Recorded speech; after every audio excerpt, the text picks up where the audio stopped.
great. As usual, everything is being fucked up again. All right, guys. Welcome to another misadventure here on Southern Sense, live on Blog Talk Radio. I hope. YouTube, Facebook, iTunes, Stitcher, Spreaker, I already said YouTube. Oh, God Lord. iHeartRadio, half a dozen other places. I have no idea where we are. I've got a co host that can't talk into the microphone because his connection's not working. And I have no idea whether or not mine is working properly. But anyway, we're going to go forward with this. And we will try. How about the opening here? If Blog Talk Radio. And of course, it's not working. Wonderful. Wonderful, wonderful, wonderful. We're just going to wing it as we can, as best as we can, and hopefully we can get the show going together. Anyway, welcome to Blog Talk Radio. I'm your hostess with the least mostest, the radio chickadee, Annie. And of course, the chat room, all you got is these green figures, so I don't know if anyone's in the chat room or is it just me. Oh, this is 3 weeks going, and Blog Talk Radio can't get their act together. Hopefully is out there up on YouTube and Facebook. You can watch there. And I'm hoping, because I contacted the guy who built my webpage, and it may not be working on my webpage. We're batting 1,000 here. Anything that can go wrong is going wrong. But anyway, welcome to Southern Sense here on Blog Talk Radio. And it looks like possibly, yes, it is up on my webpage. If you go to southernsense.net, you can see me going crazy over here with my Trumpy bear behind me. Anyway, welcome again to Blog Talk Radio, Southern Sense here, as well as on Facebook, iTunes, Amazon Music, iHeartRadio, and half a dozen other places that manage to carry us without a problem at all. And thank you guys, because right now Blog Talk Radio is going to lose my business pretty damn fast. We have a lot to talk about. We've got a great guest coming on, Zai Van Fleet, who was raised in China and came here as a young woman to the United States of America. And she's got a fantastic book out there and a really interesting story to talk to you about, and how she is seeing things that she grew up with in China being brought here to the United States. And it will blow your mind. And all of a sudden, when she talks to you, a lot of the things that are happening out there that you're not understanding, the DEI, Common Core, all these other programs that have been now infesting themselves here in the core of America, fundamentally changing who we are. She will be addressing that and how she lived it and fled it, and only to see it come here to the United States. It is heartbreaking, but a really good story to listen to. That said, as I'm waiting for Curtis to call back in, I want to give a special shout out to our friends that are showing up in the chat room. Thank you for being with us. And Sweet Sue, also seeing her there in the chat room. Hope she's feeling better also. And she's saying there's no sound on Blog Talk Radio. That is absolutely crazy.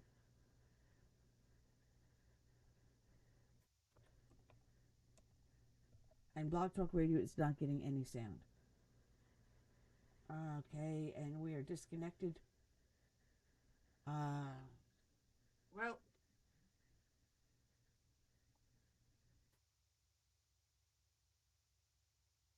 all right, we're trying to get ourselves in. She's saying that there's no sound on Blog Talk Radio. Cannot hear a thing. Thank you, Blog Talk Radio, for screwing up a wet dream. All right. I have no idea what is going on here and why all of a sudden we have no sound on Skype.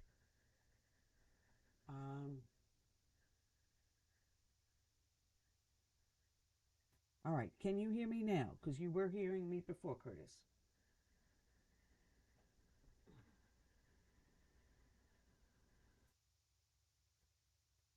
This is really, really, really, really screwed up. If there's no sound, all right. I cannot hear a thing, and this is. Thank you very much, Blog Talk Radio. You can really mess up a wet dream. I can't even hang myself up. I cannot believe this. As it's standing now, I've got no sound, and I have no idea what is going on. Sound whatsoever.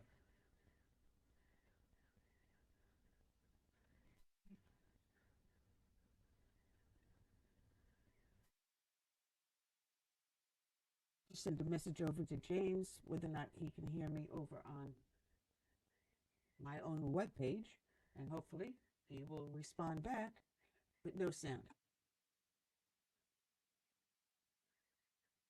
Okay, I hear nothing.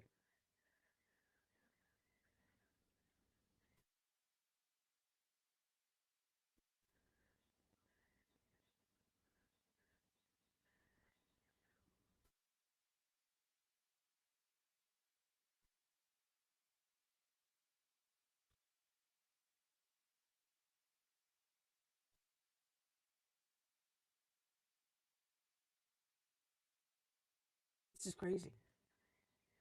This is crazy. I'm showing that my meter is showing that the sound is going through.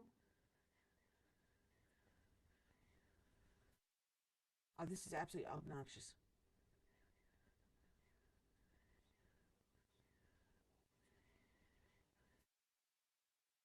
This is,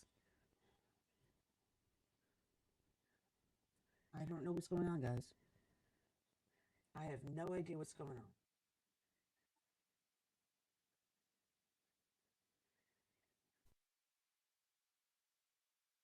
I don't know what to say. I have no sound, nothing.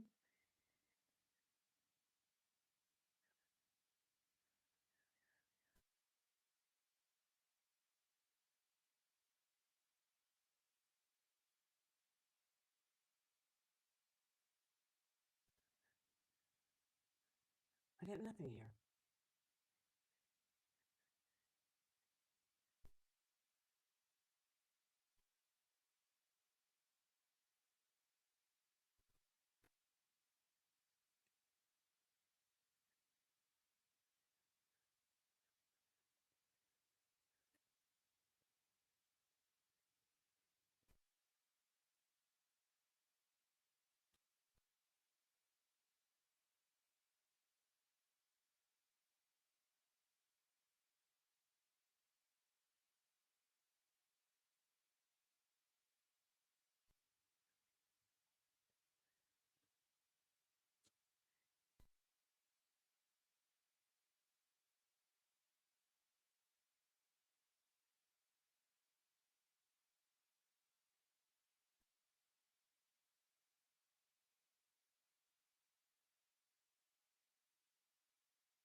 Here, guys.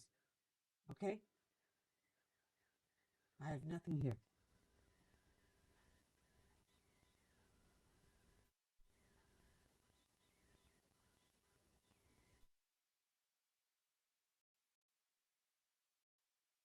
Welcome to Blog Talk Radio.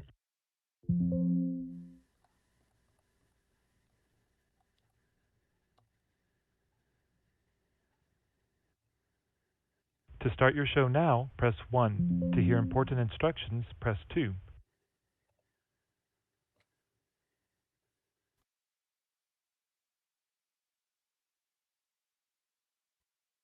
Your show will go live in 5 seconds. 4, 3, 2, 1.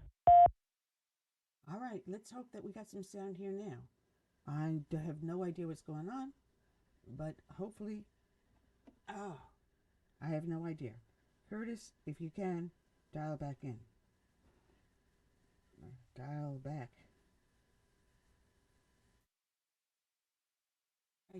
Hopefully, we got something going on here with the show going on today. Otherwise, I have no idea what's going on. Thank you very much, Blog Talk Radio, for messing up a wet dream. As you can tell, I am frustrated starting the show off, but you're listening to Southern Sense here on Blog Talk Radio, SHR Media, Lone Star Daily News, iTunes, Stitcher, Spreaker, YouTube, Amazon Music, iHeartRadio, and half a dozen other places. I have no idea where I am. I'm your hostess with the least mostest, the Radio Chickadee, Annie. And hopefully we can get ourselves going with the show. As it stands now, we don't have much of anything here, and I don't know what the heck is going on. So hopefully we can get Curtis to call back in, and let's see if we can even get him. All right, Curtis, I'm dialing you. I'm dialing Curtis to see if my co-host can call back in.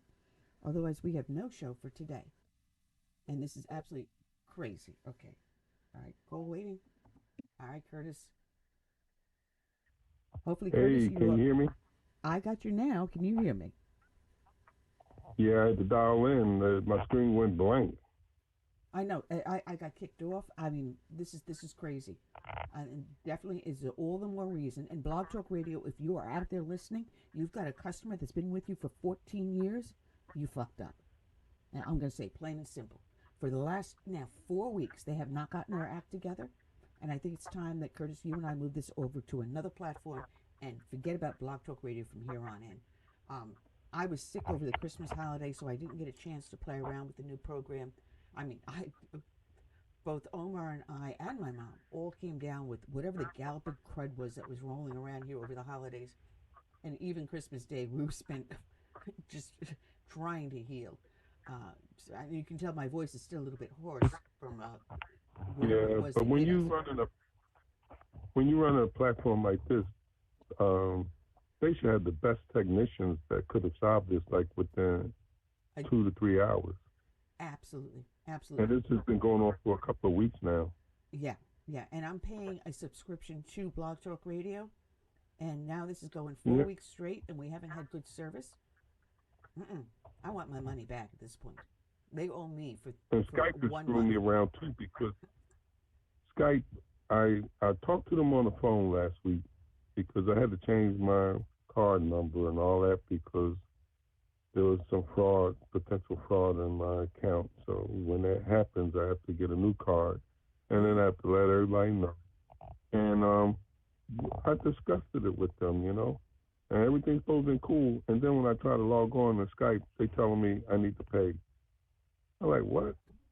Went through this already. Actually let me on one time. And then after that, it kept throwing up, you have to pay, put minutes on, all that crap. I think they're trying to mess up our show. I don't know if it's Skype or if it's Blog Talk Radio. But with Skype, I pay, honestly, if guys, you're out there listening and you have Skype, I pay only $2.99. I have international calling a month. I don't have to add additional minutes. So check out the subscriptions for like $2.99, and that's all I pay. Well, that's what I discussed. That's all I had with them all these years, and I got that put back on last week. And got another spam. Yeah, I don't know. You getting anyway, spam calls. Anyway, I don't know. I'm going to do my best because Tuesday I'm going for surgery on my hand. So it's going to limit what I can do and can't do on the computers and other things because my hand will be in a cast. And it's my right hand. I'm right-handed. But as soon as I can, I'm going to get this other program up running 100%, and I can turn around to Blog Talk Radio and say, Mafangu. Anyway, that's it. My vent for the day. And there will be some editing on the video, like but I'm not editing this part out. Yeah. Well, you think we can get back on or what? Well, we're on. We're on now. We are on live now. And if you and I are talking together... Because I got nothing on my screen. You got nothing on... It says nothing to see here. That's it. That's the title of the show. Nothing to see here. But see, I got no names or nothing. No, not no, because they kicked me off. I had to actually completely come out, cancel the old show, start a whole brand new one with them today. So this is I'll transfer everything after we do the broadcast, so they'll have see the name of the dedication and our guest, and I'll have all the links in there after we do the show. I will doctor that all up. So I apologize if you are listening on any of the other platforms.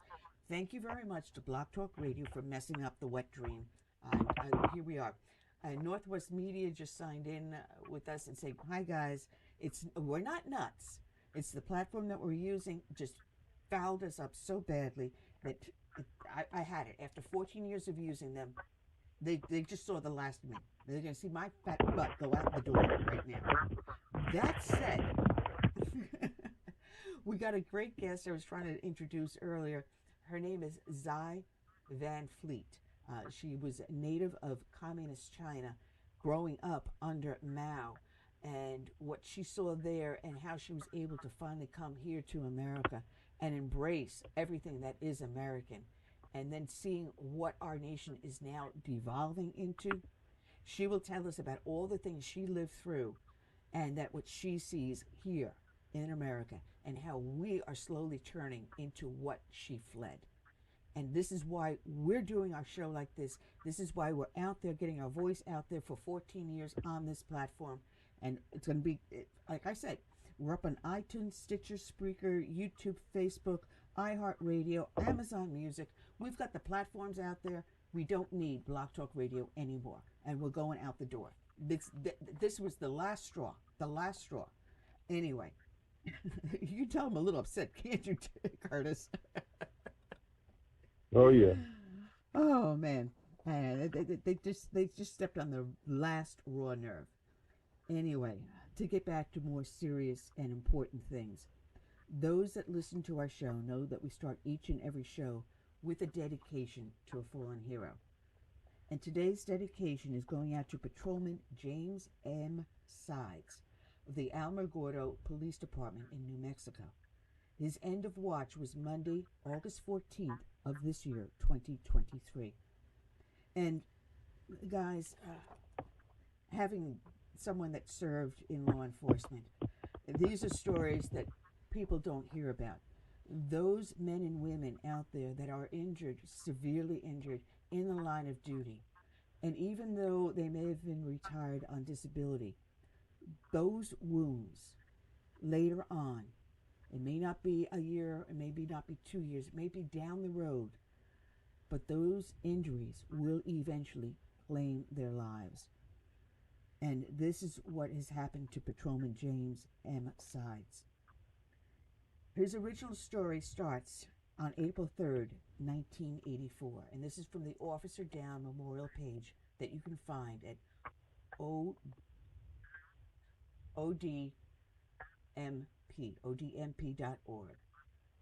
And it reads, Patrolman Jim Sides succumbed to gunshot wounds he received on April 3rd of 1984. At 9:45 a.m. that day, Patrolman Sides and two other officers responded to a trespassing call at 2216 Pecan Drive in Alamogordo. When the officers arrived, the subject exited the house and fired at the officers. Patrolman Sides was struck in the head and broke his leg while falling. Another officer sustained 2 bullet wounds to his chest. The subject fled the house and barricaded himself in the backyard of another residence. When he fired at responding officers, they returned fire, killing the subject. The subject was a parolee who had been convicted of aggravated battery of a police officer. Patrolman Sides was transported to Las Cruces Memorial Hospital, where he underwent a 7-hour surgery to remove a bullet from his temple. Due to his injuries, he was retired in October 1984. His death on August 14, 2023, was attributed to the brain injury he received when he was shot. Patrolman Sides had served with the Alamogordo Police Department, Alamogordo Department of Public Safety, now named the Alamogordo Police Department, for 3 years, and previously served with the New Mexico State Police for 5 years and the Hidalgo County Sheriff's Office for 1 year. He is survived by his wife and 2 children. But that's not the whole story. There wasn't a lot on the internet to find about Officer Sides, but I came across his obituary, and his obituary reads and tells you more of the story. James Jim Sides passed away on August 14th, 2023, as a result of injuries he sustained in the line of duty on April 3rd of 1984, 39 years before. He was born on March 14th, 1955, to Ray and Betty Sides of Holloman Air Force Base. Jim was a graduate of the Alamogordo High School, where he met his wife Becky. They married in 1974. He enlisted in the New Mexico State Police Academy in 1975 and was stationed in Lordsburg, New Mexico. Jim dutifully served in the New Mexico State Penitentiary prison riots in 1980. And if you remember, if you lived that back then, that was one hellacious riot. After the riots, Jim decided on a change of pace and joined the Hidalgo County Sheriff's Office. But longing for home, Jim and Becky returned to Alamogordo in 1981, where he joined the Alamogordo Department of Public Safety. He served the community faithfully until his injury, sustained in an officer-involved shooting in April 1984. In his early retirement, Jim loved to visit with his fellow officers, often meeting them at the local coffee shop. Later in his retirement, as he found himself more homebound, he found a love of movies and enjoyed himself immensely. Jim is survived by his wife Becky Sides of the family home in Alamogordo, his daughter Jamie Prather and her husband Josh of Alamogordo, and their son Joshua Sides, also of Alamogordo. He's survived by his 4 grandchildren, Megan, Noah, Brandon, and Grayson. A memorial service was held at a scenic chapel. The family asked in lieu of flowers that donations may be to the Otero County Law Enforcement Appreciation. The Sides family has entrusted their loved ones to the care of the Alamogordo Funeral Home. So today's show is dedicated to Officer James Sides, and is also dedicated to all the brave men and women out there that serve as first responders, be they law enforcement, firefighters, or emergency services. It is also dedicated to all the brave men and women that serve in our military, from the birth of this nation through today and into our hopeful future. We dedicate to them this song by our friend James Piccarello, Save America. May God bless each and every one. As we're waiting for the computer to pull the song up.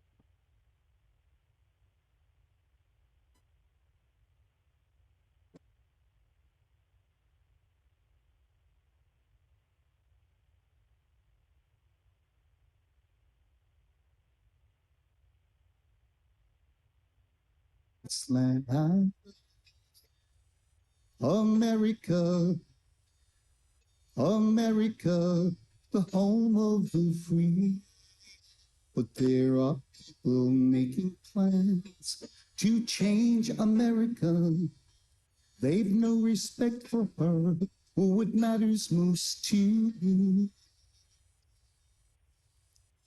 That's why I stand for the flag and I kneel across for the friends I have loved and lost.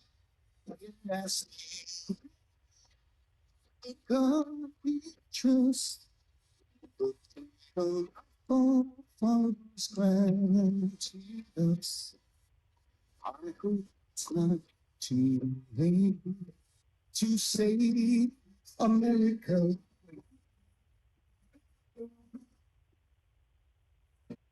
You now back up across America. We've got to rescue her. You know it's up to me to see the truth behind it. Don't change America. God bless America and the red, white, white stand for the flag and I give the cross for the friends I had loved and lost. That's you. God, we just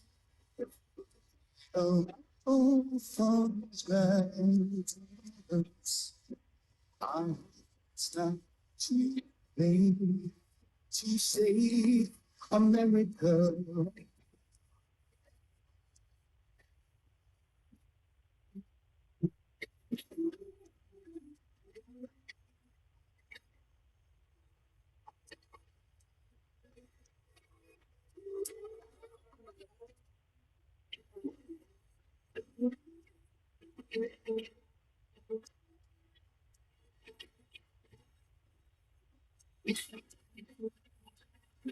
It's one stand for everything across. For the friends we have loved and lost, and we still God, we just the freedom of standing us. We know it's not too late to save America. Save America. Let's save America. Together we can save America.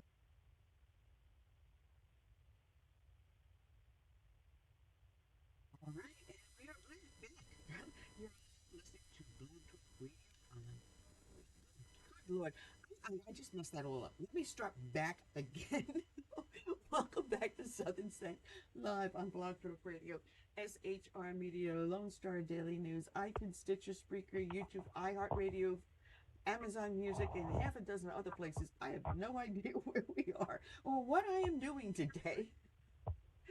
But hopefully, Curtis, if you can give our guest a call and bring her into the show for us, I would really deeply appreciate that. All right. Now I'm on it.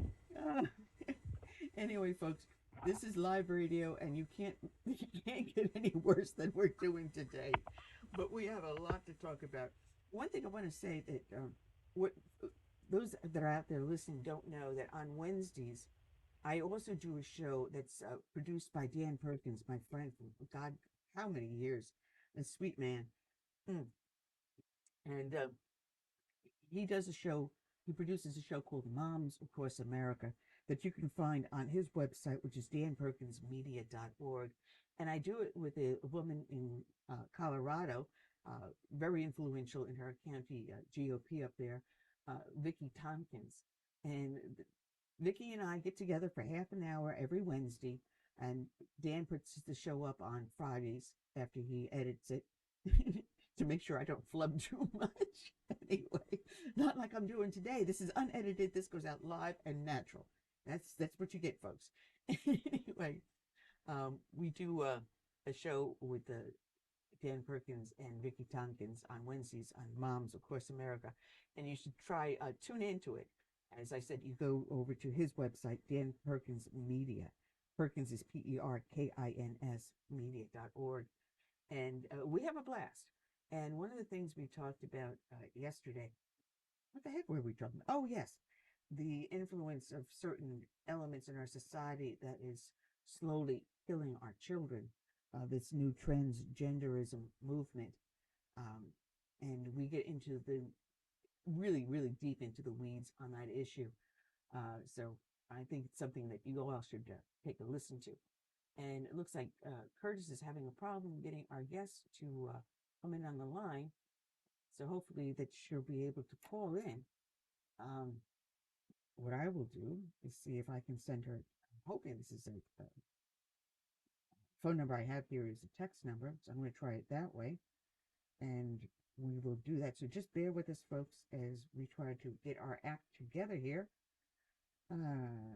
Get this number in there. Telling her, trying to call you into the show.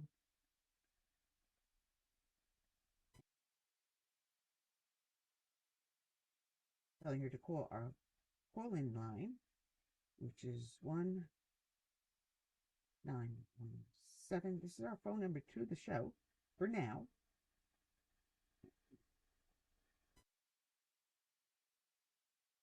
She'll get this text message and she'll see to call into us. If they see this phone number, it is us trying to call her into the show. And it looks like it may be that possibly Curtis does have her in the line now. So we'll have her with us very shortly. And it's a very, very interesting story. She's got a great book out there. And I have been reading this. It's called Mao's America. And Mao's America, A Survivor's Warning, that she talks about. And it looks like we do have her in on the phone finally. I want to welcome, and if I don't pronounce your first name correctly, just slap me across the face and call me any name you want. But I do believe, if I say it correctly, it's Zai Van Fleet. Did I get that correct? No, it's she, just like my pronoun, SHE, just like the female pronoun.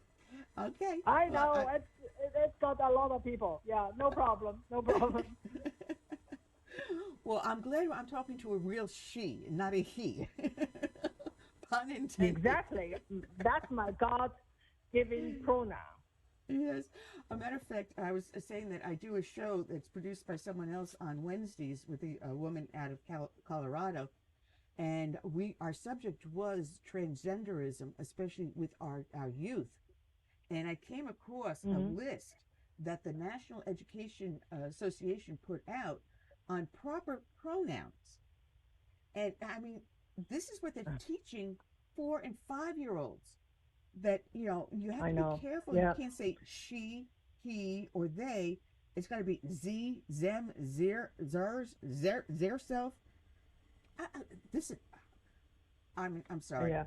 Just you and when you mastered their new, you mastered their new pronouns, they come up with something else. And that's the goal. The goal is to control you and absolutely confuse the kids. And of course, the ultimate goal is to control us. Absolutely. Now, I gotta admit, I've read your book, and I only printed out the notes on the first half. I want people to buy your book so they can see how you end it. But it's called Mao's America. Thank you. And they can find it up on Amazon. And I have to apologize. Our show started off, and the platform that we're using just fouled me up so badly that the description had a link. It will go back up as soon as I come off air. I will put it back up on the show. So when people listen in the archives, they can go directly, click on the link to your book, go straight over to Amazon and download it and get it right there. And thank you so much. That would be great. Yes, thank you. I do that to all my authors. Trust me. And I printed this out. I actually condensed it down to 80% of what the original type was, and I still have 15 pages of notes, front and back, in my hand from reading your book. Oh. And it's something that I've been saying for a long time, that we are in a battle to retain what makes us uniquely American. And never in world's history has there been a nation created and born on the fact that we have no, what we would call a natural heritage or an ethnic origin. We are, when you and I were growing up, it was called a melting pot. And somewhere in the late 60s, early 70s, they started to talk about multiculturalism.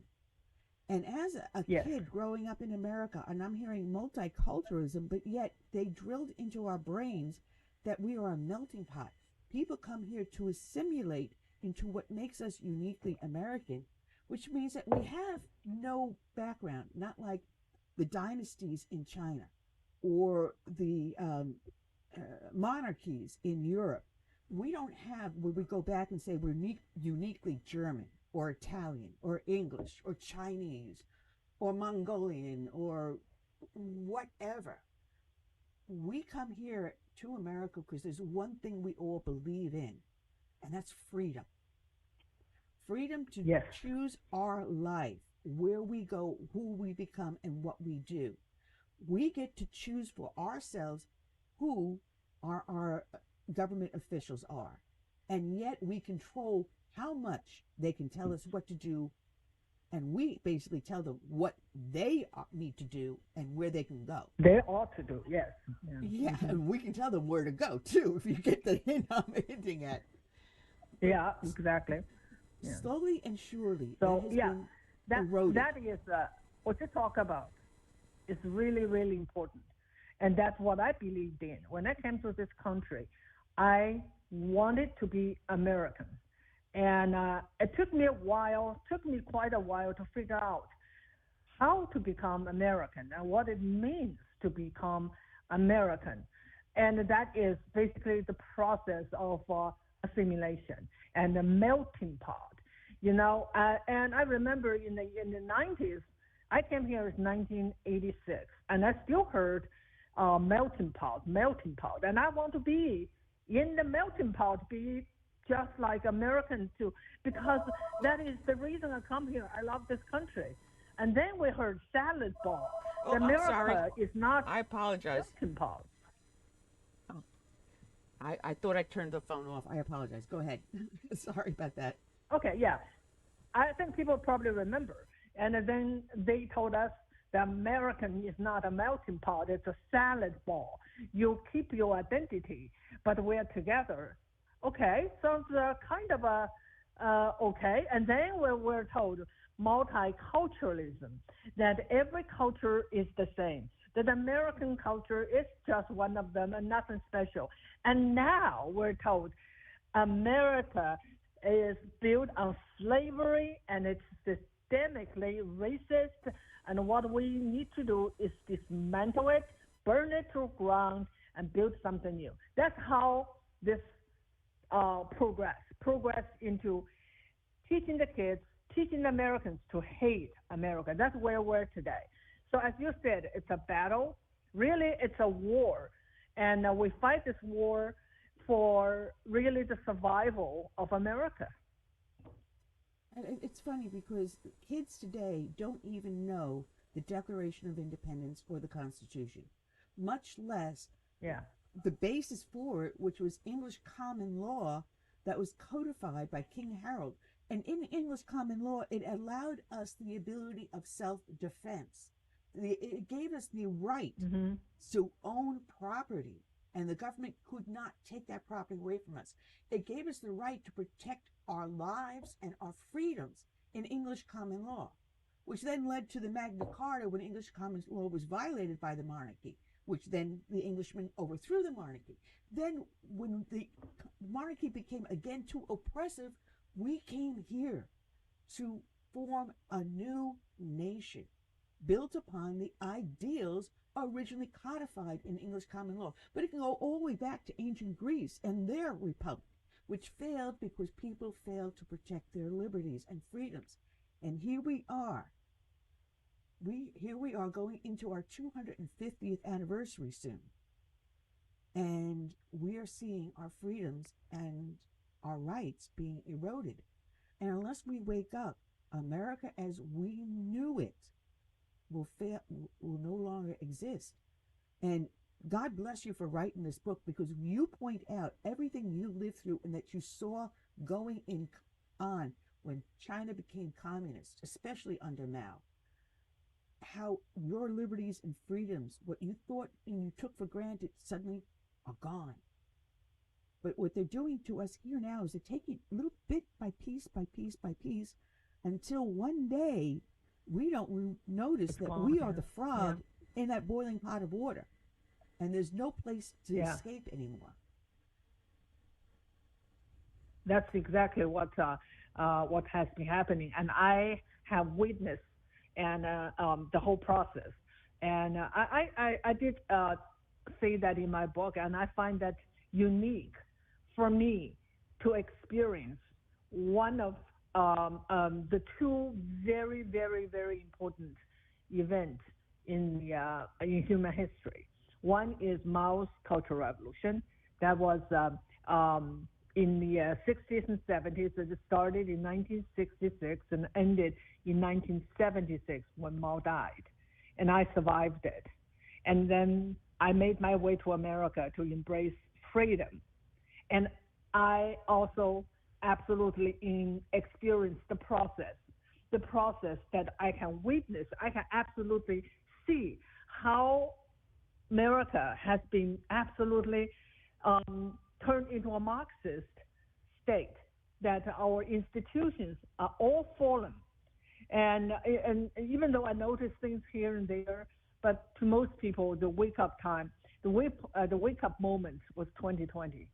And to me, that was unmistakably a full-blown Marxist revolution. And so also that was a time that I decided that I have to do something, that I have to really speak up.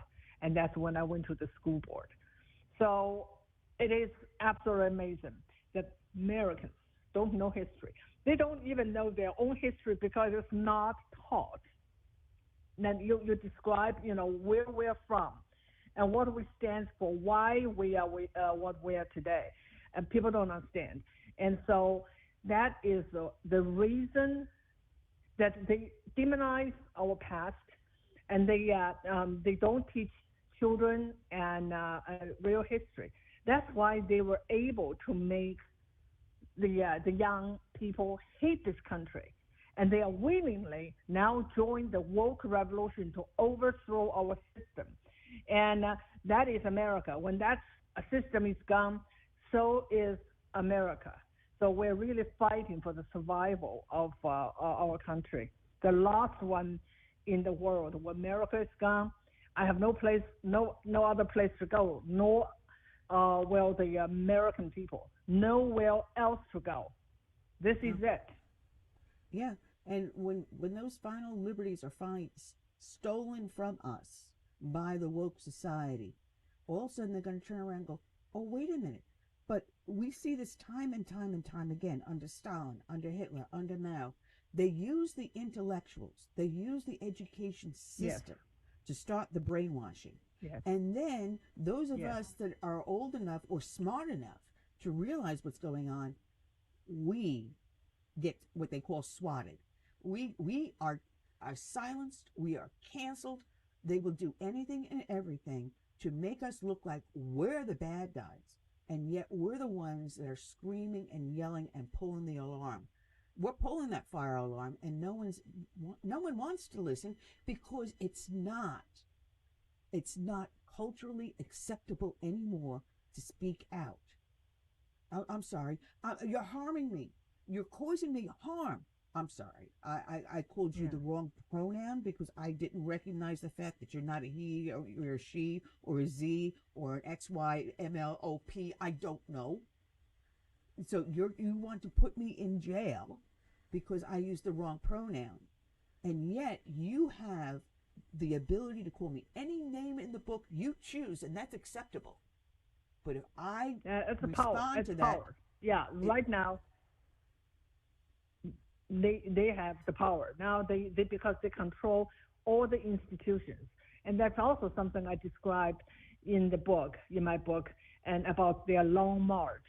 And long march is a term that originated in Mao's long march for its own survival during the Chinese Civil War. So that is a term that somehow adapted by the Marxists in the West. They love that term. So they come up with this term, long march through institutions. That means quietly have their revolution. Started in the academia and higher education, and then they gradually, since the 60s, and they have been producing the future Marxists. Where are they now? They are in charge of all our institutions. That's why we feel so powerless. That's why all our institutions, higher education and public school or secondary school, even Catholic schools, and then our media, Hollywood, political parties, government. By the time we woke up, it's all gone. They have control of all of them. That's why we're so powerless, because that's why they can threaten us. They demand that we just go along with their program. If not, we're called racist, we're called bigot, and the parents are called domestic terrorists. And I know it is hard. It is hard for us to fight back because we're afraid that we may call names, we may lose our jobs, livelihood. We're today here is because we haven't done anything. We have been asleep in the past several decades. So it is time that we have to fight back. Now, if we don't fight back, the next time you speak up, you will be jailed or you'll be executed, just like what happened in China. Yeah. Yeah. And your book is so powerful and so very, very interesting. And I got to admit, there was a picture of you as a young girl with a couple of other girls. And before I looked at the caption under the picture, I played a little bit of a mind game to see if I could pick out which of those little girls were you. I got it right. Because you have such a sweet face. Oh, and it just shines through the picture. Well, I don't know whether everyone gets what's in the picture. I had a mouse badge on my on my shirt, and I was holding. Everyone was holding a mouse little red book, and that is in the height of revolution. We were all too little in the picture. We were all too little to join the youth movement called Red Guard movement, just like today's BMM and Antifa and social justice warriors. We're too little, but we want to be part of it so bad. So we call ourselves Little Red Guard. We hold the book and we have the badges, and so we're part of the indoctrination. And for someone who, like me, lives through it, it is heartbreaking, really, to see the young people right now being indoctrinated just as much as when I was little in China. Yeah, that's the hard part because here, this is what we're fighting with the school boards and everything else. The schools have too much control over our children. They really do. Yes. And ever since they started the public school system, the parents have taken the back seat to raising their child. They no longer have the ability to teach their child their moral values. Suddenly now, the parent has no control whatsoever, no authority, and the public school system, the government, now controls the child, which is the entire intent of what communism was. Control the child, you control them for the rest of their lives. You make them think what you want them to think. Yeah. Yeah.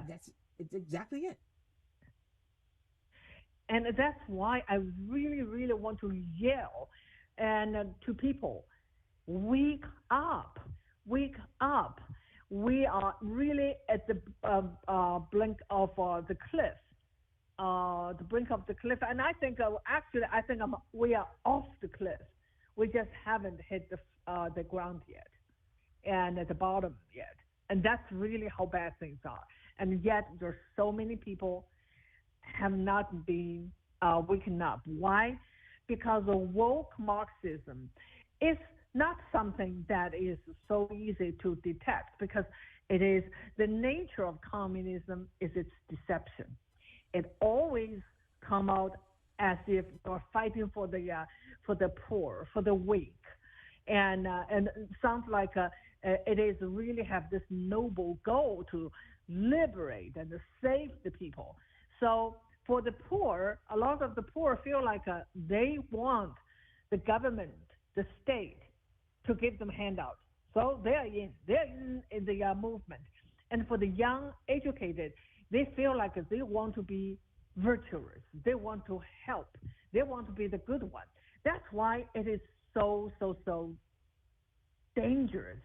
And it really takes a lot for people to realize they were have been lied to, and that's why I feel so passionate to share my story and to tell people what's going on here today in America happened before, and we don't know the next step yet, but I knew what happened next to China after the Cultural Revolution, and we have to know so that we avoid having the same result, which is death of millions and destruction of the civilization and destruction of the culture and destruction of family and, of course, the economy. So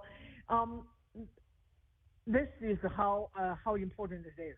We are fighting for our not just the survival of a republic, also for the future of our children. Go ahead, Curtis. Hey, this is Dakota. I was wondering if you had ever visited Hong Kong or Taiwan, and what are their feelings towards mainland China? Yeah, I haven't been to Taiwan. I visited Hong Kong in the early 90s. Hong Kong is no more. You know that. Hong Kong now is basically part of mainland China, just like nothing special. They don't have their rights. Their rights were taken away. And this is something people don't know, especially those young people. They're talking about the decolonization. Colonization is evil. They have no knowledge of real history. In the Chinese history, Hong Kong was a colony of the Great Britain, and even though they did not have the right to vote, yet they live in a democratic system. The institutions and all that is Western. Hong Kongese were the freest Chinese ever lived. They were the freest. Okay, so that is a lesson for people to learn. Colonization is not just a word to throw out as evil. Under the colonial rule of the British, the Hong Kongese enjoyed freedom that the mainland Chinese never had. After Mao took over China, basically they turned China into absolute slavery. We have no control of our lives. We have no control. We have no property. No one can own property. That's not just it. We can't even have our own independent thoughts. Everyone has to go through the so-called thought reform. We have to reform our thoughts so that we think exactly what the state wants us to think. And it started in elementary school, and then everyone has to go through it. Even if you were just a peasant or you are the high-ranking leaders of the CCP, everyone has to go through this thought reform. You write about it in the book, what happened with the schools. And one of the first things they did was to take out the educators and put in a whole new system where the basics, reading, writing, arithmetic, the sciences, no longer were being taught unless you can mimic what was in Mao's little red book. That's all you were given. And anything that would make you prosperous, to make you think independently, anything that could deviate from what they wanted you to have, your new norm, was forbidden.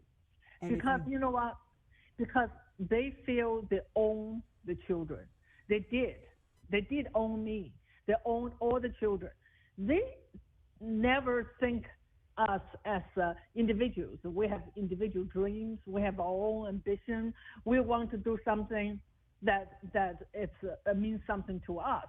No, they treat us as the army for their revolution. We were called the successors of socialism. So that's our goal is to fulfill the dream of the party. And that's what the young people are treated today. The school don't care whether the children can learn skills that will help them to be successful individuals in the future. They want to turn them into activists. They want to turn them into revolutionaries. And because why? Because they want to overthrow the system. Exactly the same thing. And if you showed yourself as being outstanding, a little bit above the cut, you were cut down. The whole thing was humility. No one is greater than anyone equity. else. And so you Yes. always strove Bringing for it the down. lowest level and keep your head down because you don't want to be noticed. Once you're noticed, you're picked up for ostracization, for humiliation, for jailing, and probably even lose your life if you show yourself to be a cut above anyone else. And it was one of the things that got me, that practicing humility. Now, when we say practice humility as a Christian, that means one thing. But under communism, it's a whole nother ugly story. Absolutely. Yeah, the communists, the only thing they can do for equity is bring everyone down. Absolutely. So that everyone has nothing. Everyone, no matter how talented you are or how not talented you are, the same. You're all the same. They bring everybody down so that then everyone is the same. But meanwhile, those in power, they become the new ruling class. And that's something people have to understand. When they talk about equity, they're talking about everybody, they bring everybody down, but not themselves. Not themselves. Not Kamala said, the equity means we all end up in the same place. Seriously, really? You mean we all end up where you are? With all those privileges? Yeah? No. They think about bring everyone else down, and then they stay up there and tell us what to do. They become our rulers. Well, you wrote about one part in the book where you and your family were consigned to a couple of small rooms, but you had at one point going to someone's house that was one of the ruling class, and you were astounded. Yeah. Astounded on the luxury they were living in, what they forced you to live in. That is actually, that was a moment I was like, because before I could not get in, nobody get in, because this and this person, this cadre was purged. So they want to open up his house and to show that he was a bad guy. But to me, that was not, I had nothing, I don't know what this guy was. I only know, wow, this existed. This is like the difference is between like heaven and earth. And that there's such a luxury, which I was not even aware of. So that is the equity for for communism. It's equity for the rest of you, not me. Just like how Kamala thinks.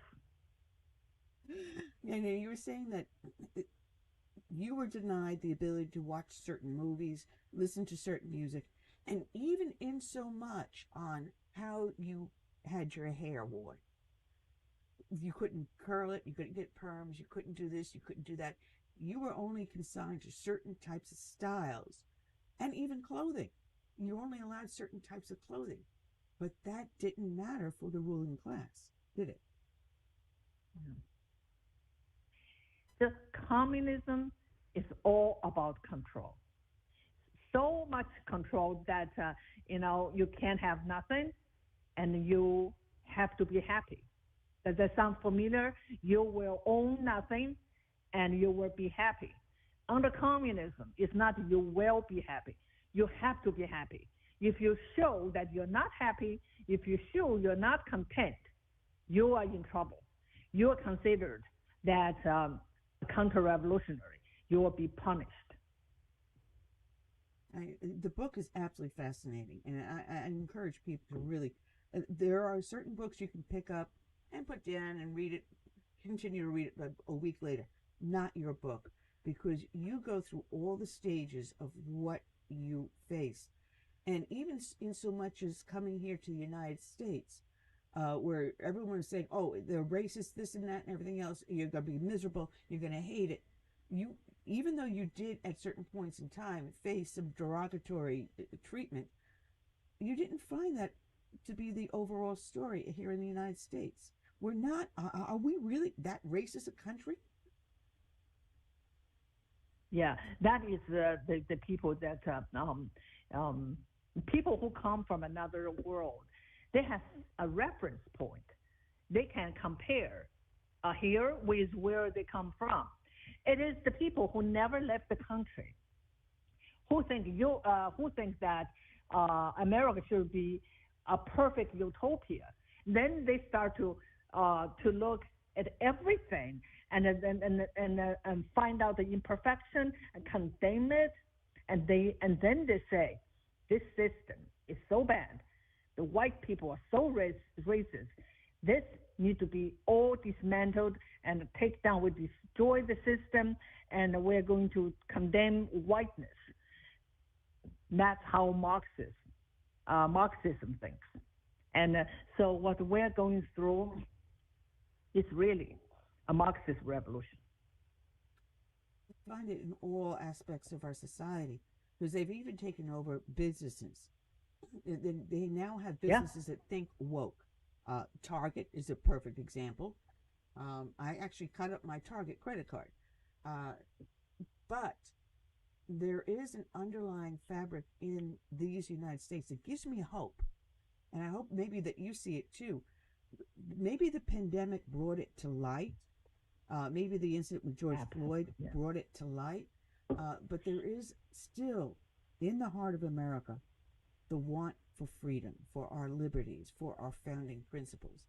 And I do give you hope because here in South Carolina, where I'm living now, they passed in our constitutional law that now our founding documents taught not just on the upper education in colleges and universities, but now in our public schools. They must be taught. It's not they shall be, but they must be taught. So there is a fabric. There's 14 solid red states that still believe in these freedoms and still fighting for them, and fighting for our country to survive. So I think maybe we can give you some hope there. Absolutely, especially after my speech, and I have been invited to speak to so many people in different places all over the country, and I saw ordinary people. I talked to so many people. They were just like me, and they were never politically involved before, but 2020 woke them up, and they started to take part and get involved in the political process, and now they become activists. We need every conservative, not just worry at home and stay on the couch. We have to get really involved and participate, and that's how we save the country. Yeah, but we have to do it one step at a time. Go ahead, Curtis. Historically speaking, when we look at communist China and their people that lived under that regime, were they better off under the imperial system, say like the last emperor of China, Hu Yi, or there's no difference? Yeah, and I probably not imperial system. China was a republic before the CCP took over it, and so there is a nationalist government, and then there is a communist. And then they have been fighting since the 1920s, and communist won. Okay, so we have to compare: are people better off under communism or under nationalists? The nationalist government today, they are today in Taiwan. They were defeated and they fled China and then got settled in Taiwan. So the only thing we can, the easiest thing we can do is compare mainland China and Taiwan. Taiwan was under authoritarian government. That was the nationalists. But they were able to evolve and become a democracy. Government. That was the Sorry about that. A little bit of a computer glitch. I yeah, apologize. and then they were able to evolve into a democracy that will never happen under communism. So America and the Chinese not only worse off, they were enslaved by the CCP. And Mao single-handedly responsible for up to 80 million Chinese lives, and 50 of them were starved to death with his disastrous policy. It's not even the term better off is not even appropriate. They absolutely enslaved the population, and now you can see that they want to take over Taiwan, and they feel like they were the legitimate government for all Chinese territories, and I hope they will not be successful. If they were, the Taiwanese people will lose their freedom and become, the part of the communist slave as well. Well, they're not going to stop there, because communist China seems to feel that they own a lot more of the Pacific Islands and countries than just Taiwan. They want the Philippines. They want all the other land around there. And should they take over that entire area, they would then control all the shipping lanes, and that would be a disaster for the world economy. If they control and all also those they won't stop there. When I was little, we were taught that communism cannot be achieved until every country in the world become a socialist country. So communism is international. So now I realize communism is globalism.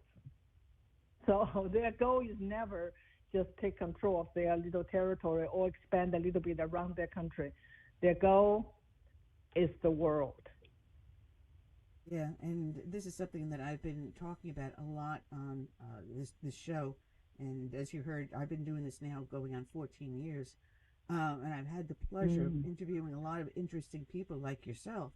And I've learned a lot. And yes, the global, or the one global world, I mean, everyone under one single authority. And it's something that the UN has been pushing. And the UN has been complicit in allowing the spread of communism.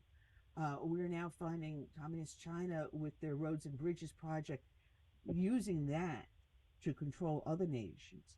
So once they get in there, say in Africa, South America, the Caribbean, and parts of Italy, Italy being one of them, and Europe, we'll build you that port, but we control that port.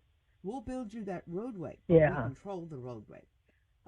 We'll build you that rail line, but we control the rail line. We'll open up stores and businesses, but we control them.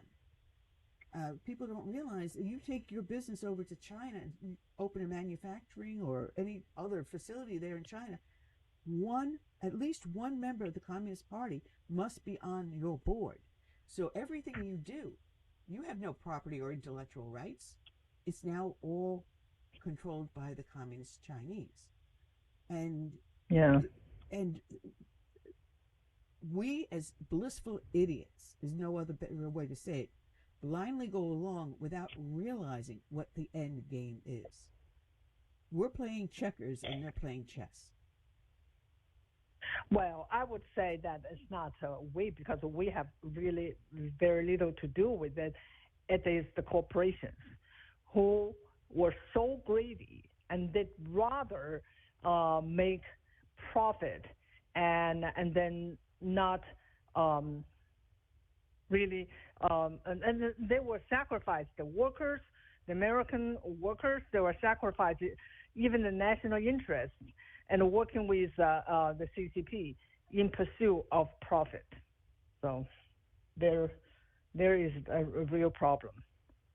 When we get more steel being produced by China than by the United States, there is a problem.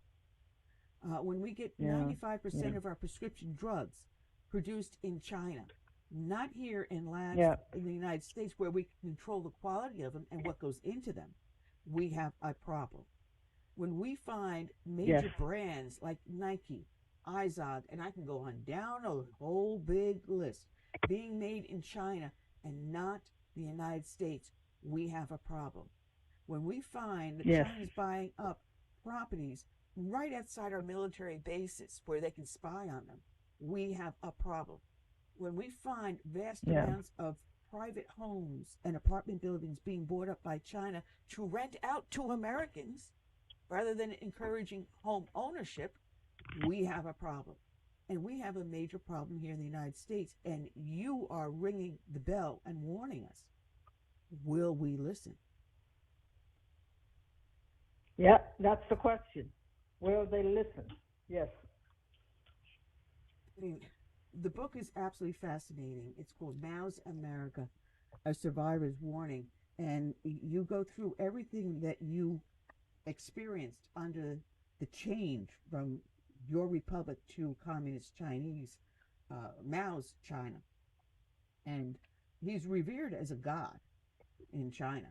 Uh, Yeah. and now we have blissful Americans thinking that this would work. There is no utopia on earth. There never will be. No. We're humans, we're infallible, we will have our quirks. But what we do to correct them is what makes America great. We see our problems and we address them. No other nation can do what we do. And if we lose this, then the world is lost. Am I looking at this right or wrong? Exactly. That's my warning. That's my warning. I'm sorry. You want to give me derogatory names because I don't know your correct pronoun? Come at me, babe, because I'm going to come back at you. And that's what we need. We need people to start to fight back. And as you said, you started with Yeah. the school board. And my co-host will tell you, I've been touting this since as long as I've been alive. All politics are local. What happens on the local level Yes. trickles upward.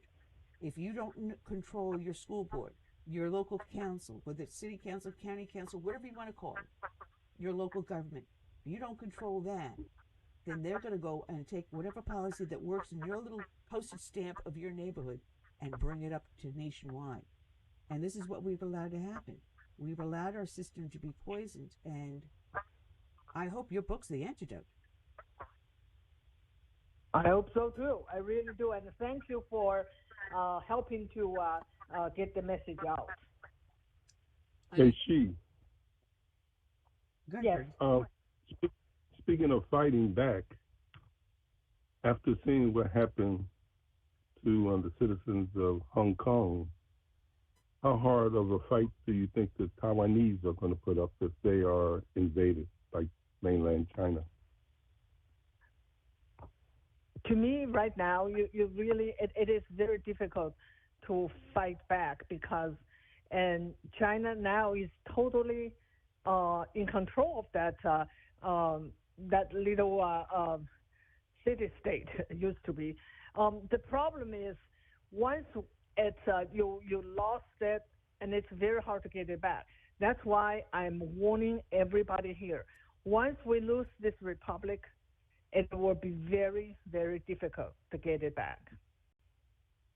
You know, in your book, one of the paragraphs I highlighted, you said one of the most important things to understand is that while Mao's intention was to create chaos among the people, which would provide him with a rich environment in which to build a new world order, exactly according to his own design. That very same Yeah. chaos became a monster that eventually destroyed everything in its path, including the CCP itself. CCP being the Chinese Communist Party. So it is basically Yeah. a snake that eats its own tail. And that's exactly what they reset. the Great Reset is exact the same thing. Burn it down and build back according to their image. And the image we now know, everybody knows a little more and more. That is already described to us by the World Economic Forum.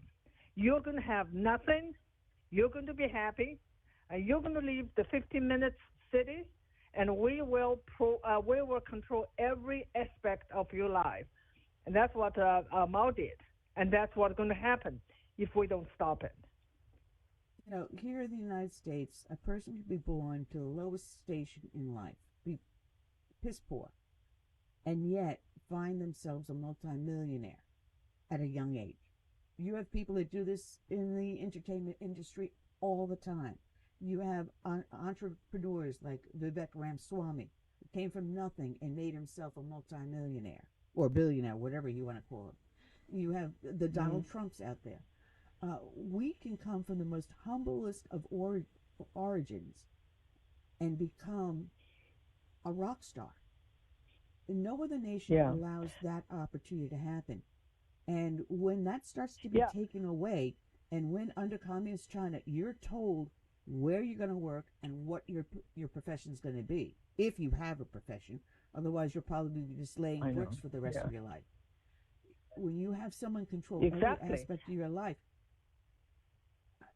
and that's why they're pushing the DEI. Yeah, they don't want to meritocracy. Meritocracy is exactly what we believe in, the equality of opportunity, right? And then you pursue it because everyone has the same natural rights. You pursue your dream defined by yourself, and then you compete with your talent, hard work, and there's no guarantee because life has no guarantee. You may do all the right thing and not succeed. You have the freedom to fail and start it over. They don't want that. They want DEI, and then the party or the regime decide who should get ahead and who shouldn't, and who should be the winner, who shouldn't, and that's why DEI is absolutely communism. You know, it's funny because DEI has become such a catchphrase for us to trash. They are now using different terms to describe DEI. They'll use words like divergence. What was it? Tolerance, divergence, and something else now. They're coming up with new phrases, and this is where they get you. What they do is they're rewriting our language. Yes, they have control of our language, and they define, redefine, and redefine, and this is the problem with the conservative. We don't own the language; they do. They own the dictionary, and they own the definition, and we kind of like just play the catch-up game. And that is a real problem. And we need to take back our language. And don't let them just do a little switch. That's equality become equity. And it's totally, absolutely stolen the meaning. And one is Marxist, one is American. So we have to defend. We have to defend so many things because they absolutely stolen so many things. We have to defend the language. Yeah, one of the other things you wrote is in the 21st century America, the red guards of our place and time are alive and they're multiplying. America's version of China's red guards is a combination of radical activists, BLM and Antifa. They're on the college campuses and increasingly in high schools, city streets, workplaces, and every corner of American landscape. These groups are nothing new in America. They've been around for decades under different colors and banners, creating chaos and causing destruction in the name of one cause or another. The more passionate they are, the more they bend or totally break the rules, all in the name of social progress and justice. Wow. And this is something I have to say that as a kid in school, when they brought in health education, as a young kid, I kind of like saw something that irked me about it. And as a young child, I remember going home to my parents telling them about this new thing, health education. And I said, Mom, I don't know. This seems like it's opening the door to something much more down the road. I said, it's going to be health education, then they're going to call it sex education. And then they're going to call it something else down the road. And sure enough, within 5 years, they started to call it sex education.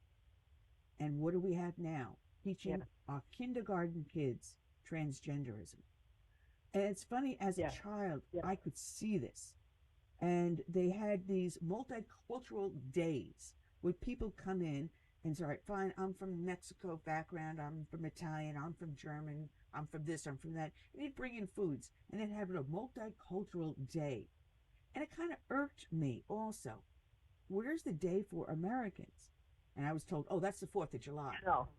Uh, but as a child, I saw this happening.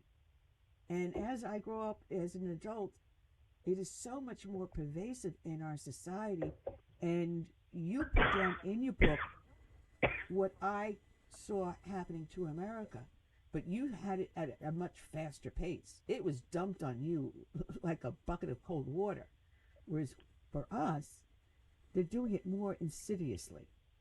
It's seeping into our culture in different places, and we're being taught you got to think socially correct. And that's where the problem lies. Yes, it's all about control, how you think, and then control your speech first, and then control how you think.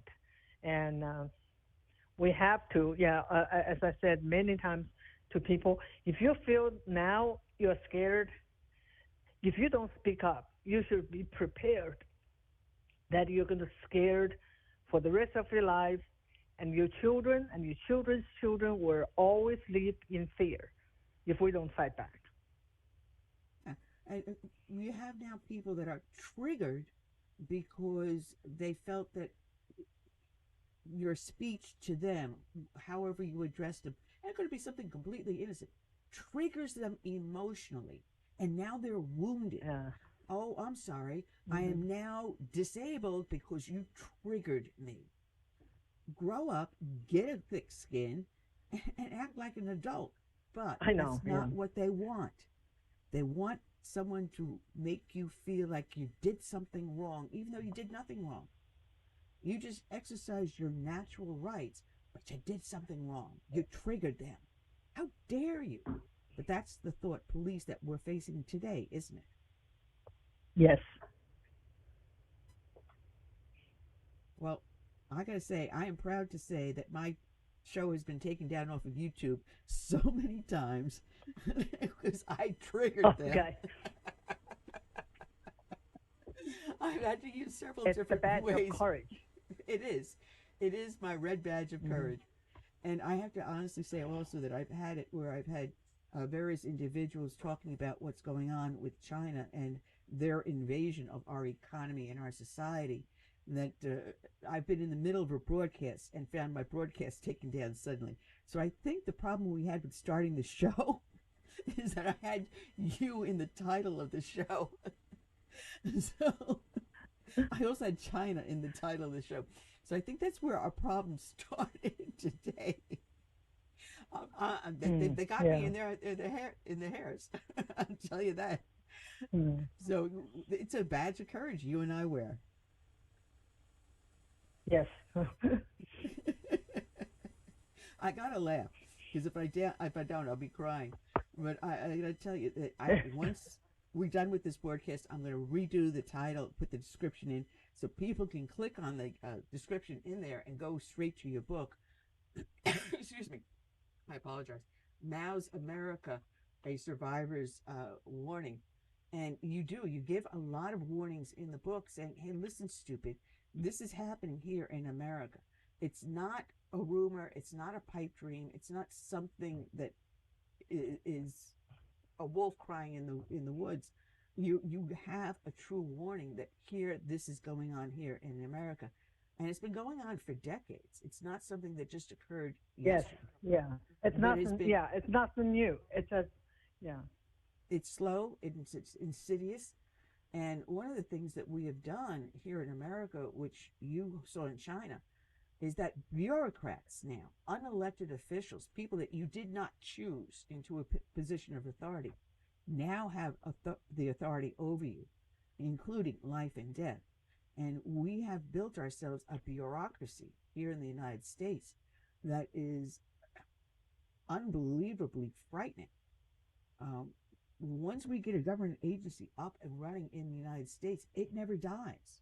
It never goes obsolete.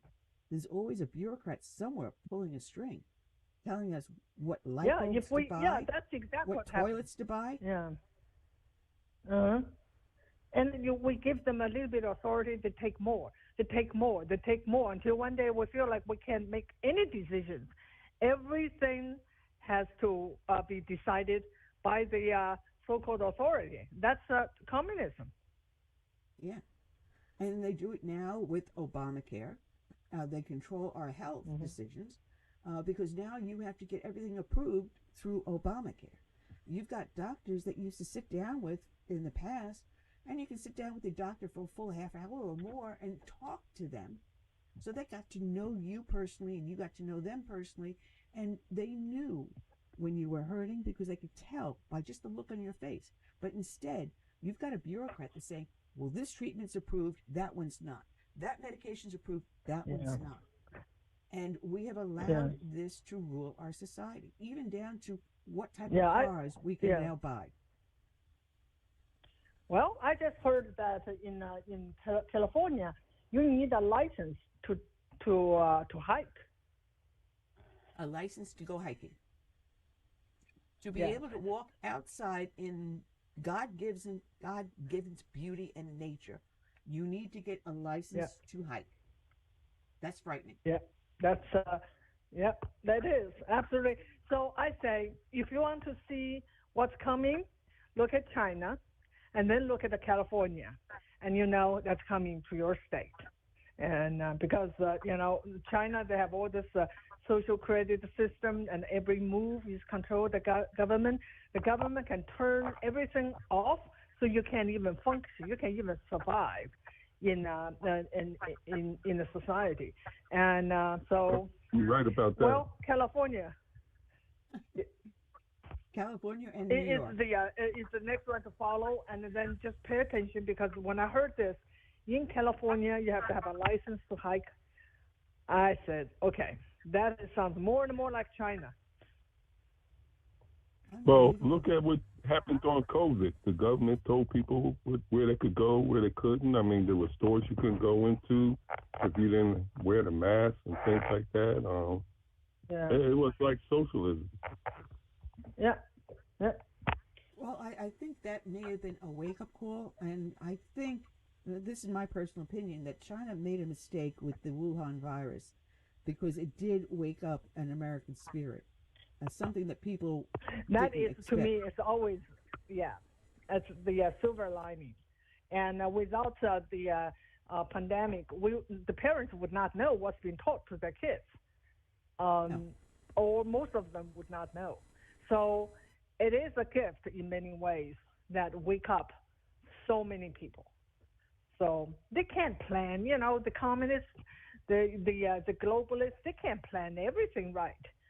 They so actually they gave us an opportunity. 2020 actually woke up so many people, and deep state. I heard about that before, but in 2020, the past few years, we get to see really how the deep state really act. We can see it. So the more the people awaken, the better the chance. So that's what I do with my book. That's what you do with your podcast, and that's everybody should do. Wake up yourself, and then wake up people around you, and that's how we save this country. We will. We will, one person at a time, but we've got to get our message out Yes. there. And God bless you for doing that. You are an angel that's been sent here to the heart of America to ring thank the bell. you. To ring the bell and tell us, this is what I lived. This is what I saw. You saw your friends, their parents being hauled off. You've seen what happens when communism comes into fruition in a nation, and that is one thing we Yeah. cannot allow to happen here. And the more we get voices like yours out there, the better I feel. And I'm not going to stop doing what I do. I tell people, listen, even though you don't have kids, go to the school board meetings. You pay your taxes, pay for that school district. Your taxes are Tax, paying for their exactly. education. And unless you know what's being taught, those kids, when they grow up into adults and become young adults and graduate, they come back into your community. These are your future leaders of your community. These are the people that are going to define the policies and projects in your community. And if you can't trust what the education system is churning out, you got to speak now before you see a disaster coming down the road. Yes, totally, totally. I encourage everyone to get involved in their local politics. Know who your local representative is. Who represents the county that you're living in or the area of your county? Know who they are. And I tell them, when you call your elected official's office, they keep a log. If you called, if you wrote a letter, if you sent an email, they keep a log of who it was and what the subject was and what your stance on it was. And if one person calls, it's an anomaly. 5 people call, I'm going to start to listen. 10 people call, all right, it's an issue. And it just takes 10 Yeah. people. Yeah. Just a mere 10 people, and they will pay attention. So you talk to your neighbors, you talk to your friends, you talk to your family. You get them involved too, and you get the word out there. And that's what makes America great, isn't it? Yes. Yes. Well, it has been a great pleasure having you with us. Your book is absolutely fantastic. I encourage everyone to go out and get a copy and read it. Don't just get the book. Read it, because it is a clarion warning Sure. about where we're going. Yeah. Yeah. And again, I'm going to give it out there. Yes. Thanks. Mao's America, a survivor's warning. God bless you, She. Thank you so much. Thank you. I hope you enjoyed yourself. Found that you've got a fellow in the travel that you're on. All right, so check her out, her book. And as I said, after we get off the air in a few minutes, I will update the description with the title of the book and a link to Amazon where you can go get the book and read it. Curtis, it is a fascinating book, and this is an absolute wonderful, wonderful, valiant fighter for freedom. I'm going to purchase it. So people check out She Van Fleet, and her book is Mao's America, A Survivor's Warning. We do have another guest coming in on Friday, and I did not pick up the piece of paper. He was a Marine, also in the Army. He was running for Congress, and an incident happened when he and his wife took a little bit of a vacation, and he ended up into a fight, and a couple of shots were fired. It changed his life, and he's going to talk about that, the incident, and what he is doing today.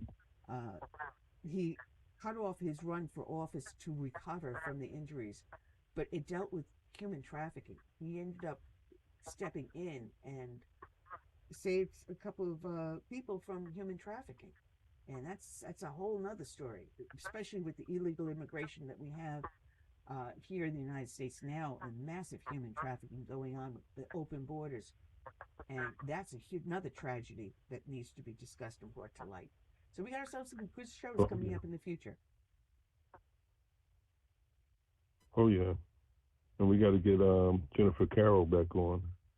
Yes, yes.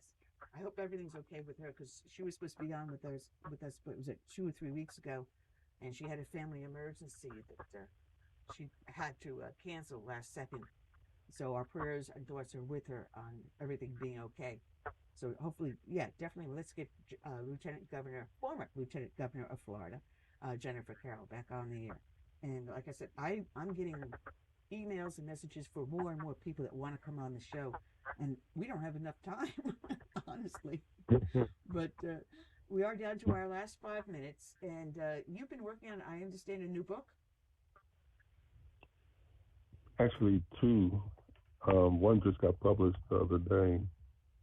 It's a romance. It's a sequel, and the one that's coming out in a month or two, the next one is a human interest story Ah, about two high school athletes who excel in their different sports. One basketball and one baseball, and they played so great and they are so competitive that even at the high school level, they have NBA scouts coming to watch their games and things. So that'll wow. be out. It's called Chamberlain. I kind of figure out who it's about. Yeah, Chamberlain. Yeah. Yeah. Walter Stilts It's Chamberlain. a Yeah. story. Yes. Yes. Yeah. Well, we are down to our last few minutes here. I hope everyone enjoyed it. I'm sorry we had the technical difficulties towards the start of the show. I will be remixing the video and putting it back up out there. Um, but the audio is on Blog Talk Radio, and like I said, I have surgery next week on my hand, so it's going to limit what I can or can't do for the next month working on the computer. So we will get this up and running on the other platforms, and we will try to nurse ourselves off of Blog Talk Radio. And if anything, it'll be the audio that gets uploaded uh, after we do a live video broadcast. Uh, I think that at this point, Curtis, we can look over the next couple of months on getting ourselves off of this as the main platform and looking at other avenues. How's that sound? Sounds like a winner. All Sounds right. something to look forward to.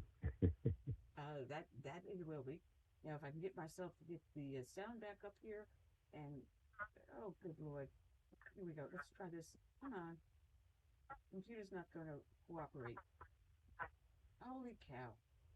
All right, let's just try to play our ending again with my friend Gary Pecorella, Save America.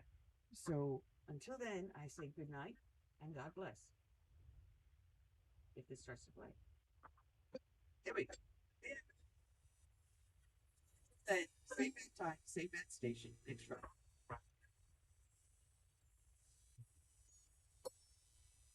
I'm praying for this land I love, America, America, the home of the free.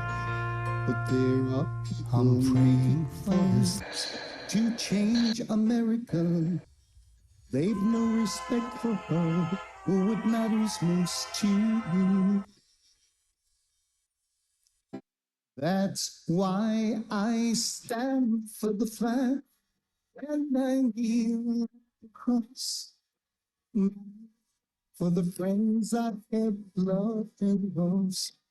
I ask you, God, we trust. All Father's granted us. I hope it's not too late to save America. 90 seconds. You now back across America. We've got to rescue her. You know it's up to me, you, to see the truth behind their words. Don't change America. God bless America and the red, white,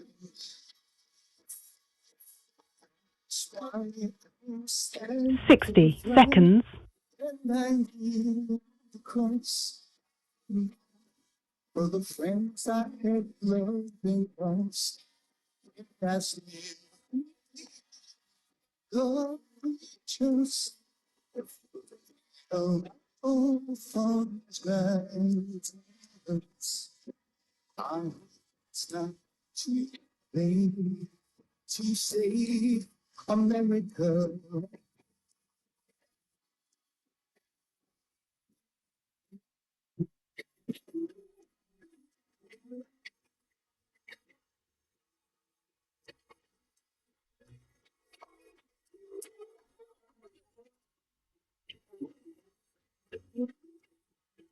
10 seconds.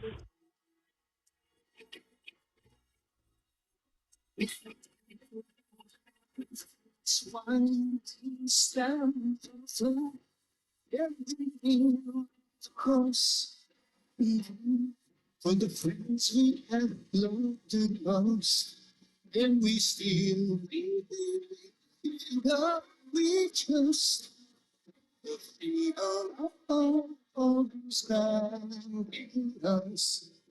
We know it's not too late to save America. Save America.